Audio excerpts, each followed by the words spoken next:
वाव एक शास्त्र पर आधारित है, एक सकारात्मक शास्त्र पर। हम उन चर्चेस में से नहीं हैं जो प्रेरणात्मक वाक्य देते हैं और वचन से भर देते हैं और वही सुनाते हैं जो हम चाहते हैं कि आप सुने प्रोजेक्शंस द्वारा। प्रोजेक्शन धार्मिक संदर्भ में मानवीय विशेषताओं, भावनाओं और मूल्यों को ईश्वर पर आरोपित करना, जिससे मानवीय गुणों और दृष्टिकोणों के आधार पर ईश्वर की छवि का निर्माण होता है। मुझे लगता है कि ये बहुत जरूरी है कि आप वचन के साथ बढ़ें, लेकिन एक परिभाषित धार्मिक धारणा के साथ, ताकि आपके विश्वास की रक्षा आप कर सकें। जो कोई भी तुम्हें तुम्हारी आशा के विषय में कुछ पूछे तो उसे उत्तर देने के लिए सर्वदा तैयार रहना।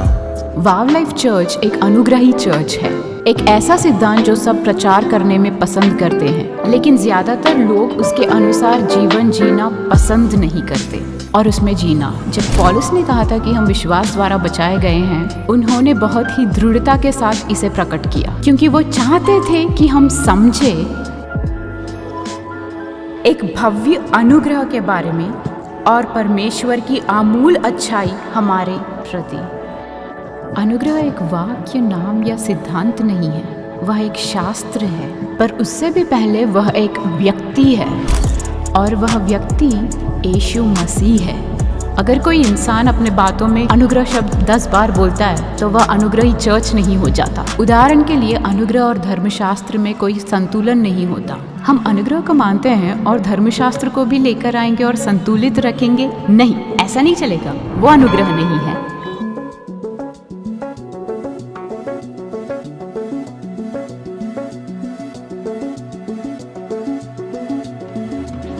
अनुग्रह आपको ऐसे महसूस करवाता है कि हे प्रभु, क्या ये सच है? ऐसे लगेगा जैसे, क्या तुम सच बोल रहे हो? क्या ये इतना समृद्ध है? क्या ये इतना शर्तहीन है? क्या ये इतना अप्रतिबंधित है? हाँ, आपको महसूस करना होगा, वो ऐसा होगा कि हे प्रभु, क्या मैं पाप कर सकती हूँ?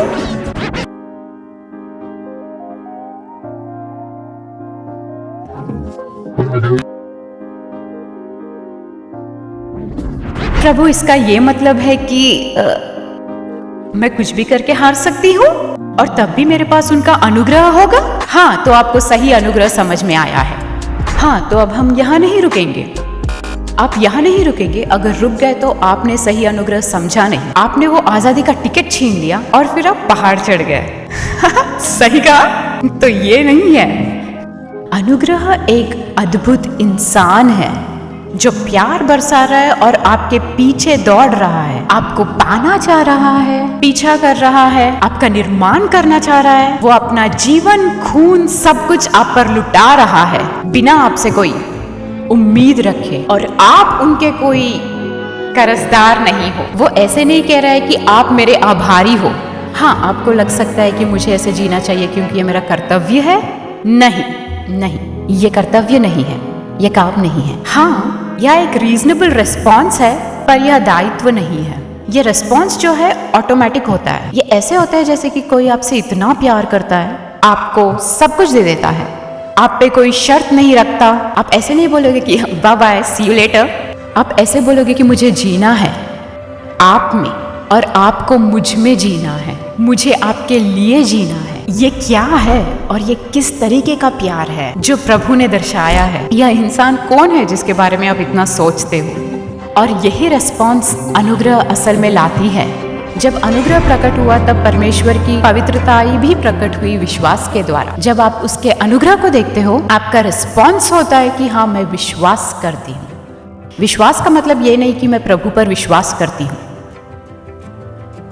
विश्वास का ये भी मतलब नहीं कि यीशु मसीह जीवित थे। विश्वास का ये भी मतलब नहीं कि यीशु मसीह परमेश्वर है। विश्वास का ये मतलब है कि मैं विश्वास करती हूँ कि यीशु मसीह परमेश्वर के पुत्र, सबके प्रभु, मुझसे प्यार करते हैं, अपने आप को मेरे लिए कुर्बान कर दिया, और वो भरपूर, असीमित, अप्रतिबंधित प्रेम और कृपा मेरे प्रति रखते हैं। और जब आप उस पे भरोसा करते हो, वही विश्वास है, यही आस्था है जो भक्ति को उकसाती है, जो आत्मीयता को उकसाती है, और यही सच्ची अनुग्रह है। वो इसीलिए नहीं आए कि आपको आत्मीय सिद्धांत दे सके। तो आप इन छोटे मोटे मॉरल कोड्स को याद रखना ताकि आप अच्छे इंसान बन सको। आप गलत समझ रहे हैं। हर धर्म में बहुत से नैतिक इंसान हैं। अगर आपको लगता है कि केवल क्रिश्चियंस ही नैतिक है तो अफसोस है कि आप अंधे हो। बहुत से अच्छे नैतिक इंसान है दुनिया के हर जगह में, प्रभु ने उनको बनाया है। पाप सिर्फ नैतिकता तक सीमित नहीं है, पाप का कोई लेना देना नहीं है नैतिकता से। अगर ऊंचे स्तर से सोचो तो पाप एक धार्मिक अवधारणा है। अगर हम ईदन के बाग की बात करें तो ऐसा क्या किया था उन्होंने जो अनैतिक था? वहां तो कोई अनैतिकता नहीं है, बस संदेह था और सिर्फ अविश्वास था, और वहां सिर्फ शक था। वो जानते थे कि प्रभु जीवित है।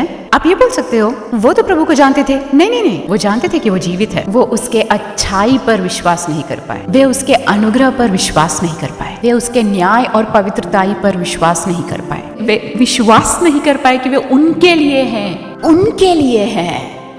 प्रभु उनके लिए थे, प्रो नोबिस।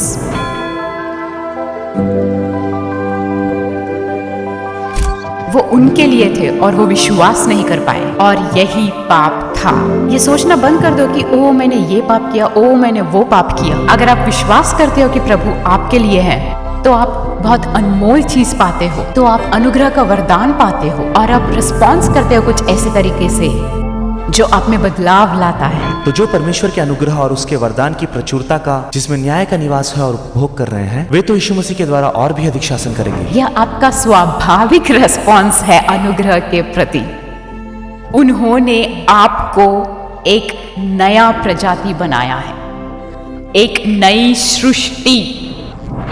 यदि कोई मसीह में है तो वो नई सृष्टि है, पुराना बीत चुका है, देख लो सब बातें नई हो गई है। एक नैतिक इंसान नहीं, यीशु आपको नैतिक इंसान बनाने नहीं आए हैं। आप दुनिया की ओर देखते हो और आपको बहुत स्वधर्मी महसूस होगा। हम सोचते हैं कि हम बेहतर हैं, लेकिन हमसे भी बेहतर लोग हैं। वह अपने आप को देने के लिए यहाँ पर आए। जब अपने आप को आप उसमें पाते हो, जब आप उनके अनुग्रह को रिस्पॉन्ड और विश्वास करते हो, यीशु मसीह एक प्रभु और रक्षक पर, ना कि प्रभु और न्यायकर्ता पर। वो प्रभु जो आपके लिए आए थे, जो आपसे प्यार करता है और आपके लिए है, जिसकी अच्छाई आपको पश्चाताप की ओर ले जाती है, और तब आप एक नई प्रजाति बन सकेंगे, द क्राइस्ट काइंड। और यही अनुग्रह है।